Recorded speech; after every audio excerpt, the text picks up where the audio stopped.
corte. Ahí está. Luis, ¿dónde te fuiste en el corte, Luis? Bueno, como verán, tengo una biblioteca atrás y quería rescatar esta foto hermosa de una época donde se distinguía y se valoraba el laburo de las enfermeras y con ellas justamente el abrazo para las enfermeras de hoy, ¿no? Este es el libro Eva Perón, una mujer, lo muestro. Tiene verdaderamente una maravilla de fotos para poder recorrer, pero en el día de hoy, Día del Trabajo, abrazo a todos los trabajadores y trabajadoras, el recuerdo y el abrazo más fervoroso a los médicos y enfermeras y enfermeros. Así es, que están poniendo todo realmente en el mundo entero y en la Argentina nos están cuidando muchísimo. Luis, estamos acá con Diego Sigioto. Ah, mira, no me digan que va a hablar del trabajo. Va a hablar de trabajo. Si te parece, vamos a charlar, Diego. Bienvenido, como siempre. Muchas gracias. ¿Cómo están? Feliz día para los dos. Igualmente, por supuesto. Gracias. Vamos a hablar de cómo fue evolucionando el trabajo a lo largo del tiempo. Cómo fue evolucionando el trabajo en Buenos Aires y en la Argentina, ¿no? Hay que pensar, hace 200 años la gente no trabajaba, no tenía los mismos trabajos que hoy en día. Trabajaba, pero tenía otros trabajos, obviamente. ¿Te acordás los vendedores ambulantes que nos enseñaban en la escuela cuando llegaba el 25 de mayo? Había comercio, pero había muy pocas industrias. ¿Por qué? Porque no había gas, no había luz, no había vapor todavía. Entonces, las industrias que había acá, por lo menos en el Río de la Plata, eran muy rudimentarias, eran talleres artesanales. Sí, había comercio, sí, había, obviamente, abogados, eso había siempre, había periodistas hace 200 años. Las familias de la élite, cuando un hijo llegaba ya a la edad mayor, ¿a qué se iba a dedicar? Había tres, tenías que elegir entre alguno de los tres. O eras abogado, o te metías al ejército, o te metías en el clero. O sea, las tres prestigiosas eran abogado, ejército o clero. Exactamente. Una de esas tres. De hecho, a veces más de uno entraba en la iglesia o más de uno entraba al ejército, ¿no? Luis, ¿con cuál hubiera sido vos? Yo creo que abogado, porque no me veo empuñando un arma ni tampoco asexuado.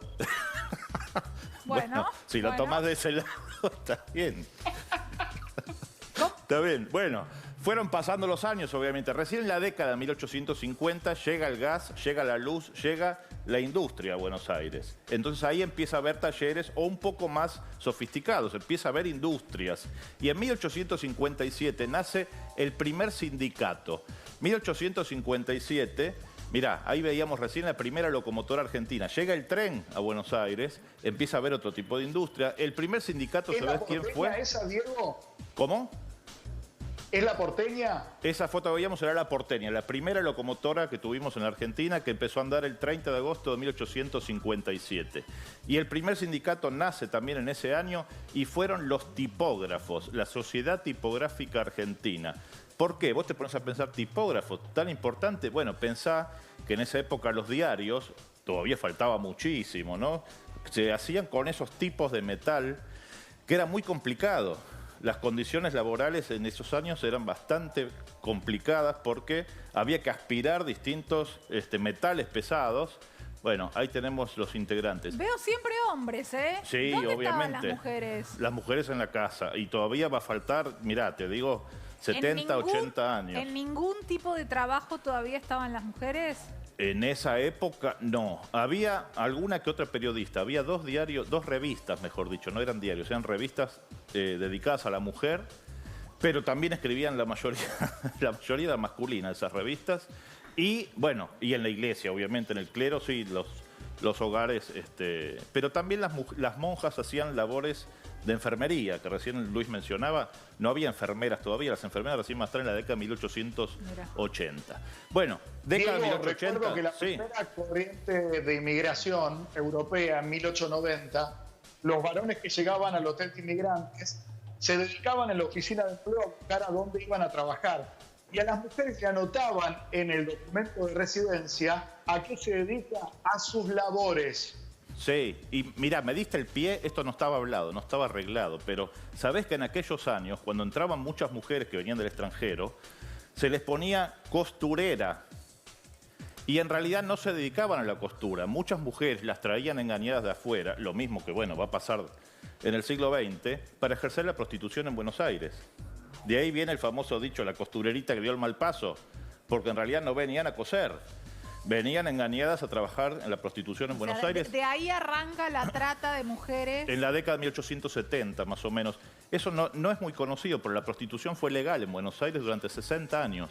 Entre 1875 y 1936 era legal justamente para tratar de bajar la trata de blancas. Bueno, empieza la inmigración. No es casual que haya sido inmigración masiva a partir de 1880, los primeros años del siglo XX.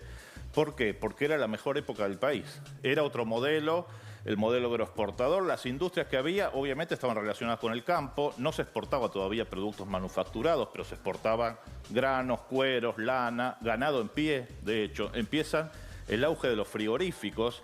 Y si vos ves todas esas imágenes de los inmigrantes, conseguían trabajo rápido, por suerte, pero las condiciones de trabajo no eran las mejores. En la década de 1890, bueno, empezó a haber todo un movimiento, fines de la década de 1890, todo un movimiento político. Muchos españoles, italianos, inmigrantes, venían con ideas desconocidas en la Argentina, que era el anarquismo, la anarquía. Entonces, bueno, encuentra un terreno fértil acá en Buenos Aires y empiezan a aparecer distintos sindicatos y las primeras huelgas en la primera década del siglo XX. Se crea una organización obrera que se llamó FORA, Federación Obrera de la República Argentina. Bastante combatida por el gobierno de entonces. ¿Sabés que había un sindicato? Esto ya lo he contado acá, pero como dice la chica, el público se renueva. Un sindicato, un gremio muy combativo. ¿Sabés quiénes eran en la década? Los panaderos. ¡Apa! Los panaderos, la mayoría... ¿Qué dijiste? Pasaron una revolución. La revolución de las tortas, podría ser, pero eso fue en otro lugar.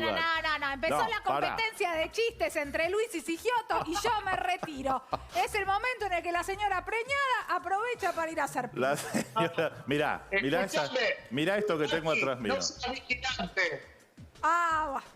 ¿Alguno con el que quieras rematar? No se lo escuché. Me dijo, no seas vigilante. Bueno, eso viene de esa época. Los panaderos, la mayoría, eran españoles anarquistas combativos. Entonces, ¿cómo burlarse un panadero de los grupos de poder? Bueno, primero empezaron con huelgas. Una semana de huelga, una panadería. Ahora quizás no habría tanto problema, pero antes la gente comía mucho pan. Y después de una semana se complicaron las cosas. Bueno, fueron obligados a volver a trabajar.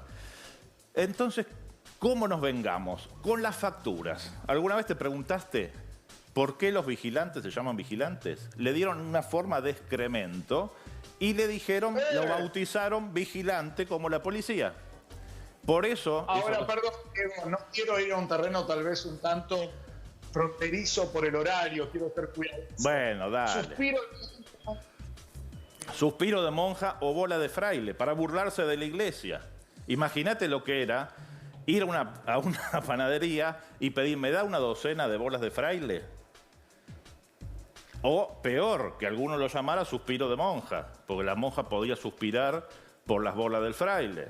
Imagínate lo que era. Quedamos así. Lucho, ¿querés aportar algo? Bueno, falta que venga Jorge Corona, pero así lo decidieron los panaderos. ¿Y los cañoncitos? Los cañoncitos para burlarse del ejército, igual que las bombitas. Las bombitas de crema, ¿viste? Las masitas.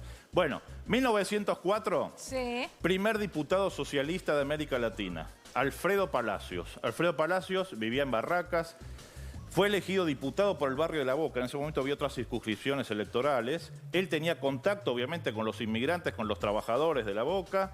Incluso les hablaba en italiano. Él sabía lo que necesitaba esta gente, es elegido diputado en 1904. Y algo que tampoco es muy conocido, Alfredo Palacios en 1905 logra que se legislen sobre el trabajo. Por ejemplo, el trabajo que se reduzca a 8 horas. En ese momento eran 11, 12, 14. Bueno, va a ser de 8 horas. Reglamenta el trabajo de niños y mujeres. En ese momento los chicos trabajaban como cualquier adulto. Y además logra el descanso dominical. Ahora vos decís, qué fantástico esto en 1904, pero esto no se va a aplicar recién hasta que llega Perón en la década del 40. Las cosas se complicaban en Buenos Aires. 1914, la Guerra Mundial. No se podía exportar a Europa. ¿Quiénes eran los gremios fuertes en esa época en el gobierno de Irigoyen? Los ferroviarios y los estibadores. Traían la carga del interior al puerto y los otros lo subían a los barcos. Te paraban. Diego, Sí, Luis. no te quiero apartar de la línea de tiempo que estás narrando, pero me sumo con preguntas. ¿Cuándo nace el aguinaldo? ¿Cuándo nacen las vacaciones? Es la década del 40, por Perón, que retoma las ideas del socialismo, no solo de Palacio, sino de, bueno, muchos socialistas. Enrique del Valle y Berlucea fue el primer senador socialista, Juan B. Justo, Nicolás Repetto. Hoy son calles de Buenos Aires, pero bueno, es gente que hizo mucho por los trabajadores. Te contaba entonces, llega 1919, después de años complicados, incluso de represión a los obreros. Un 1 de mayo de 1909 se hizo una reunión de obreros en Plaza Lorea, que es reprimida, que eso va a terminar con la muerte de Ramón Falcón, el jefe de la policía, en noviembre de 1909, y llegamos a 1919, la llamada Semana Trágica. Las condiciones de trabajo eran tremendas, la gente trabajaba muchas horas, en los talleres, bueno, muchos empleados. Vos ves estas fotos, son increíbles. Hoy en día ninguna empresa tiene tantos empleados, tantos obreros trabajando uno al lado del otro, eran otras condiciones. Bueno, la Semana Trágica que fue en 1919, enero, los talleres Bacena, que eran una fundición, imagínate las condiciones laborales en una fundición, empezaron a pedir mejoras laborales. Fueron reprimidos por la policía, murieron varios obreros y el cortejo que llevaba los restos de estos obreros por la avenida Corrientes hacia Chacarita, cada vez se sumaba más gente apoyando las reivindicaciones de ellos, fueron reprimidos también. Bueno, nunca se conoció exactamente la cantidad de víctimas que hubo en esa semana, que después va a pasar a la historia como la Semana Trágica. Diego, sí, Luis. Hoy hay otras revoluciones. Primero que nada, volver a pedir, elevar justamente nuestra intención de que haya más trabajo para que más personas puedan tener esta maravilla que es, primero, el ordenador social, aquel justamente estímulo que indudablemente es fundacional de la dignidad interna familiar, del orgullo, de la mirada en el rostro. Y por otro lado, por ejemplo, España está pensando y ya aplicando en algunas fábricas semanas de 4 días. ¿Para qué? Porque comprobaron que trabajando menos se trabaja mejor, y además se dejan espacios para que haya trabajos para otras personas también. Bueno, fíjate cómo fue cambiando todo el teletrabajo que nos vino de repente y ya mucha gente lo está pensando en adoptar en sus empresas. La irrupción de la mujer en el mercado laboral hace 40, 50 años. Así que bueno, estamos obviamente diferente a como era en la década de 1810, de 1910 y otros años posteriores. Gracias, Diego. Como Gracias, siempre. Tati. ¿Querés ir a saludarlo a la pantalla? ¿Vos te parece? Lo abrazo Sí, a la distancia. Sí, abrazo a la distancia. Mirá. Ahí está, mírate. Ahí está. Se abrazan a la distancia. Nosotros, Luis, si te parece, vamos a un corte así, chiquitito, y quédate.